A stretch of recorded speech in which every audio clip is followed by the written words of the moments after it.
આરાધ્ય મોટા તો મોટા, મારા સત્સંગી મોટા તો મોટા, પણ બીજાના કેમ નાના અને સત્સંગી સિવાયને બીજા કેમ ન ગણ્યા? સ્વામિનારાયણ સાધુઓ સતત કોઈને કોઈ વિવાદ ઊભો કર્યા કરે છે. ખબર નહીં કોઈ અમને કેમ કહેતું નહીં હોય કે આપણા ભગવાન મોટા તો મોટા, પરંતુ બીજાના નાના આપણે કેમ કહેવાય? બીજા કોઈ ભક્તો કેમ વામણા? આ સમજ વગર કથા કે વક્તવ્યો બીજા ધર્મ કે બીજા સમાજના સતત અપમાન કરવાથી લોકોમાં ખૂબ જ નારાજગી છે. કોઈ કથામાં સ્વામિનારાયણ સાધુ દ્વારા ચારણ મહિલા માટે કરાયેલા નિવેદનથી ચારણ સમાજની નારાજગી સામે આવ્યાનો વિડીયો વાયરલ થયો છે. અને પછી સંતોને એવી પ્રાર્થના ન કરી કે મને આ રોગમાંથી બચાવો,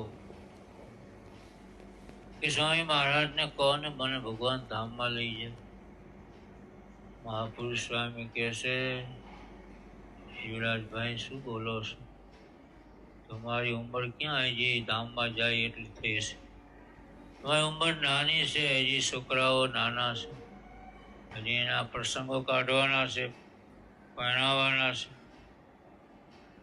ભગવાન ધામમાં નહીં લઈ જાય, ભગવાન તમને હાજા કરશે. એટલે શિવરાજભાઈને સંતો કહેશે, ધીરજ રાખજો, ભગવાન બધું જાણે છે. તમારે ભલે આયુષ નથી છતાંય પણ મેં મહારાજને પ્રાર્થના કરશું ભગવાનને કે આ ભગતને હજી રાખવાના છે, સત્સંગમાં જરૂર છે, એટલે આ ભગતને રાખજો. આયુષ ન હોય તો અમારી આયુષ આપજો, મહારાજને મેં પ્રાર્થના કરશું.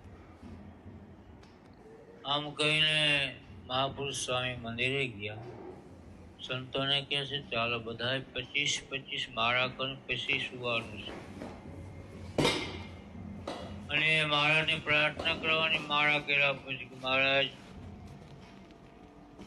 આ જીવરાજ ભાઈનું પારબધો બદલજો, એમને રોગ થયો છે, રોગ મટી જાય કૃપા કરજો. આ બાજુ પ્રાર્થના કરી.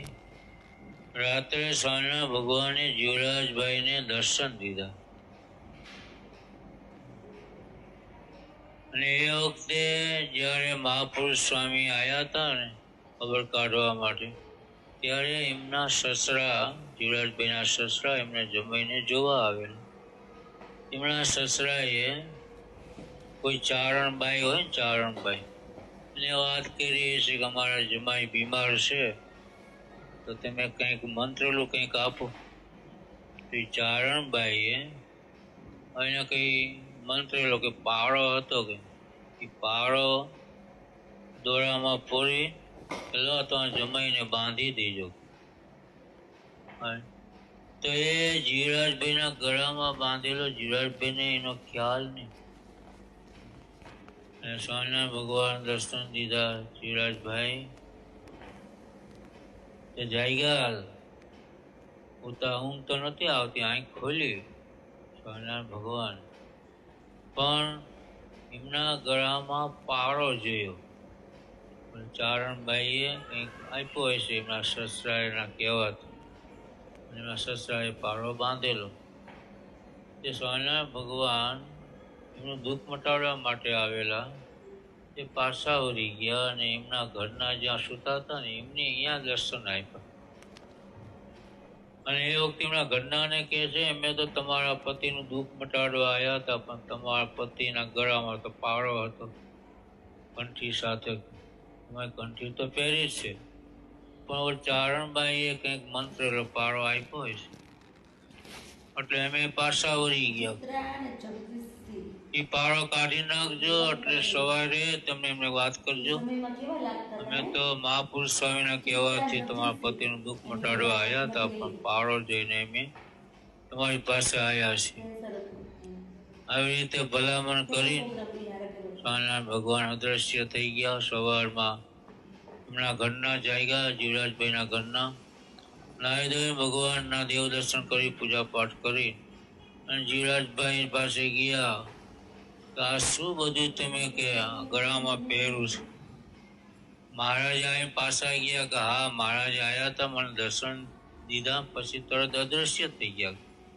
કે પછી મારી પાસે આવ્યા, મને આવી રીતે ભલામણ કરી.